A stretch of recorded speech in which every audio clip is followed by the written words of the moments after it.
your news for the state of Tennessee in about 10 minutes. Tennessee in 10 starts now. Good Friday morning. I'm Holly Thompson in the WSMV4 studio in Nashville with a look at your headlines. We are working to learn the identity of two people who died in a plane crash in Giles County. Now, this happened just past a hill near one man's home here, who tells us his wife saw the plane go down. He rushed over to try and save anyone who might have been alive in that wreckage. Just plane all over the place, just total destruction. It's just parts everywhere, run all up the hill. EMS crews were on scene within minutes, but we're not sure if others were on the plane. FlightAware says the plane is registered to a wood reclaiming business in Knoxville. Right now, a homicide investigation is underway by Knoxville police after the death of a nurse earlier this year after she was pushed down by a patient. This was at East Tennessee Behavioral Health in West Knoxville. It happened September 23rd. After the incident, Janice Allison was taken to the hospital where she died a month later. WVLT News asked police in October if they were investigating, but we were told a case would not be opened until the autopsy was complete. KPD is now investigating her case as a homicide.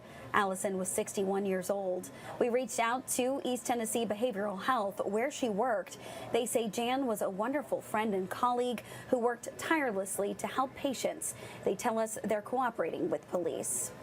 And Tennessee Wildlife Resource Agency says this year they had the most calls for bear problems than any other year. Officials say the population growth of bears and humans means it's a trend that's likely to continue. Experts say the reason for more incidents, people not locking up trash or taking down bird feeders. Now their message is about educating everyone to keep food sources away from bears after a recent study found relocating problem bears may not be enough. What we see a lot of times in Gatlinburg is it's just not successful to pick up a bear and move it because there's just so many that can take its place. That garbage is just a really easy food source, especially this time of year when bears are eating about 20,000 calories a day. That same study also found that nearly 2/3 of relocated bears died within months of being moved. Back to you. A safety alert this holiday season as you reach for those extension cords or plug too many devices into outlets. A Williamson County woman is warning about the dangers of lithium batteries after a fire destroyed her home. Now, investigators say it was sparked by a lithium battery powered flashlight. That flashlight was recharging on an extension cord with other appliances. It was a lot. I didn't expect a little flashlight the size of like 4 inches could do something like that. Nobody tells you that you can't hook all that stuff up, or like my wheelchair battery should have been in an outlet by itself. Firefighters say check your battery-powered appliances. Never have several items plugged into one outlet. Also, make sure you're only using charging equipment that's compatible with your device. Well, Tennessee is slated for another Buc-ee's. Murfreesboro is now paving the way for the popular gas station and convenience store to make a home right off of I-24. Well, last night, City Council approved a construction project. The Buc-ee's will be located along Joe B. Jackson Parkway and I-24. Tennessee has 2 Buc-ee's right now in Sevierville and Crossville. Well, it was a wheelchair malfunction that made him go viral back in 2017. Now, Terry Davis will be driving this van around Memphis. You might know him as Back It Up Terry. His old van was not working, and his family started a GoFundMe back in July to help him make that purchase. His new ride was delivered yesterday.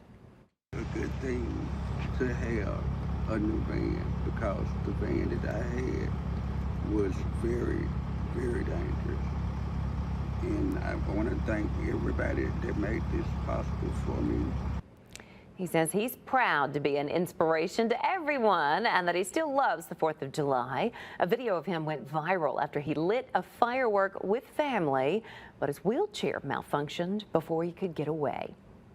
Well, severe weather threat for this weekend intensified overnight. We're checking in with First Alert meteorologist Stefano DiPietro for a timeline of that First Alert forecast. Stefano? And if you have plans on Saturday, you really have to pay close attention to this forecast because it's ever changing. And like we talked about, that severe threat actually increasing overnight last night. The big headline here is that this zone, this 2 out of 5 in the severe threat scale, has started to spread toward Middle Tennessee, Nashville, Lawrenceburg, out near Tiptonville as well, and down near Memphis. The rest of the state, with the exception of far east Tennessee, like Knoxville area up near Johnson City, under a 1 out of 5 on that scale, but still expecting a good soaking rain to come with this. Main severe threats for Saturday: heavier rainfall, though flooding shouldn't be a big problem because of how dry things are. It's just for ponding on roadways and things like reduced visibility. Gusty wind, the hail and tornado threat, they're very low, but they're not zero. So we'll still have to keep an eye out for those even going through the day on Saturday. We will start with some scattered rain showers really as early as, let's call it, tonight, and then a few off and on showers as we go through our Saturday. We'll